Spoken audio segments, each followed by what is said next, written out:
Alright, so our question was, how would the right to health care affect or benefit all Americans? By us.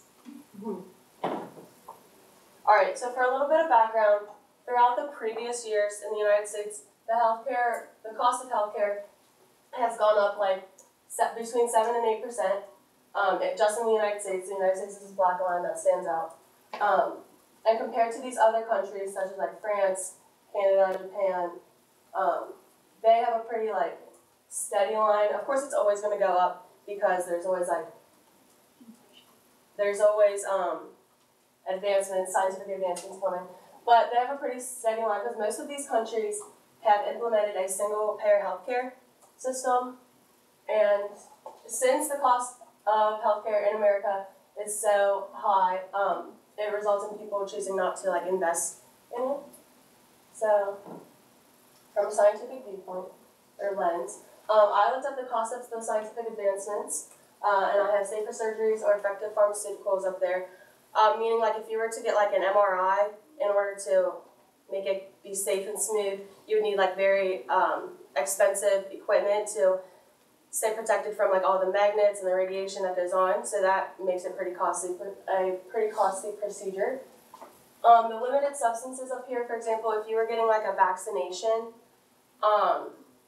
for example, like a flu shot, there has to be a little bit of active flu in the vaccination itself, so your body can like build up a tolerance and fight it off.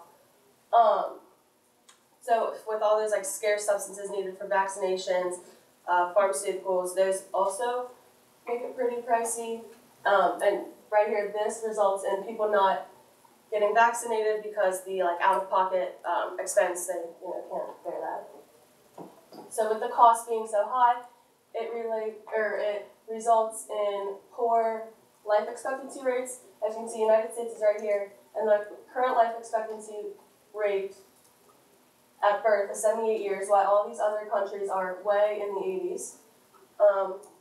Infant mortality rates, we have the highest as well as obesity rates and the percent of population above 65. Most of these are caused by not being able to afford healthcare.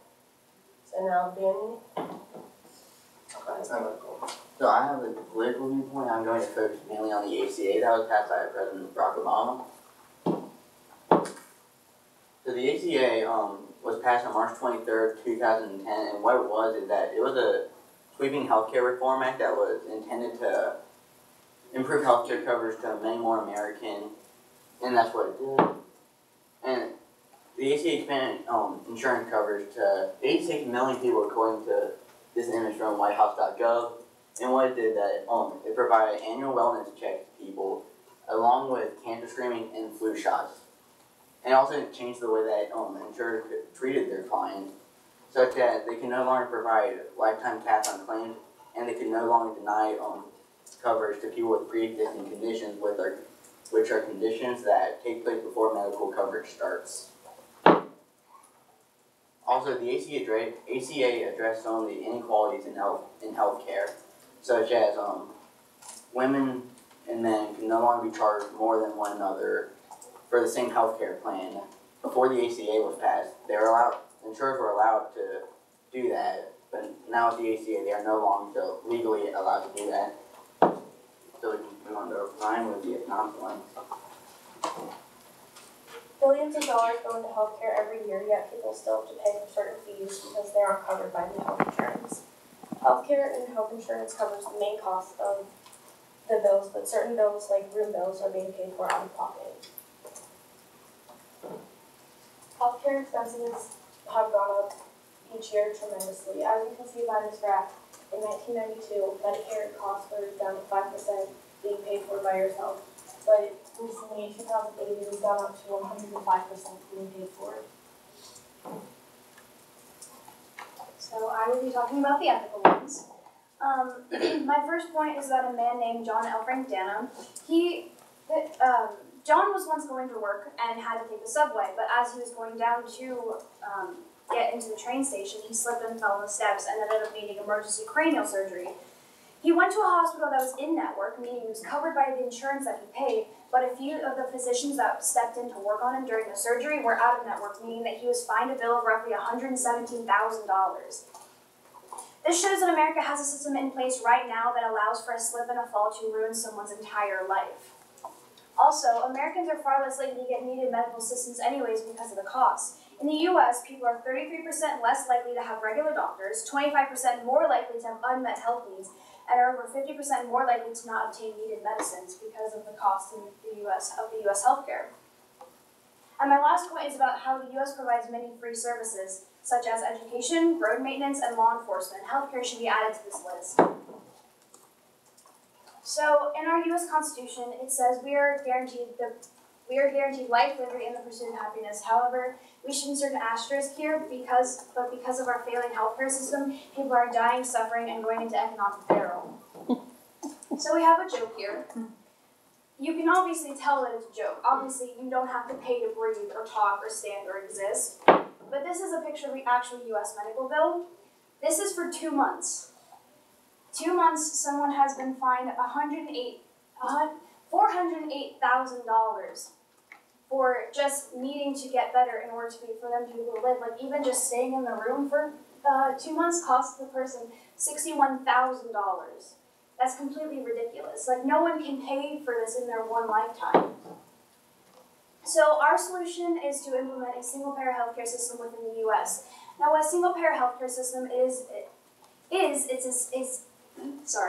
it's a system that allows for everyone to pay taxes, which goes into one fund, and that fund is what covers everyone's health needs, and therefore, this is what we think would be best for the U.S. Single-payer healthcare is very affordable. It is easy for college students and people living by themselves to afford and pay for their own medical needs. Okay, and there's always going to be consequences with these things, so one of the major ones would be that this would be very hard to implement into our current system. Concerning the ACA, it took months and almost a year to implement that fully, so implementing a full single-payer healthcare system would take a long time. And also, it would raise taxes, and people don't like paying taxes, so people have to pay more taxes, people are going to be less likely to support this. And also, if someone somewhere high up, like the Supreme Court, were to find it unconstitutional, this plan would be scrapped entirely. And this is our website.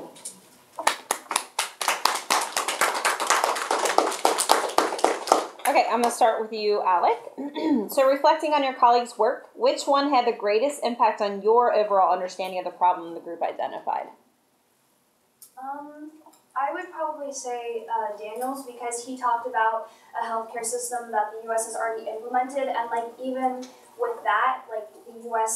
still, the U.S. healthcare plan still needs a lot of work. So like it was able to show that yes, we're trying to implement systems to help people, but I feel like the U.S. could also do better.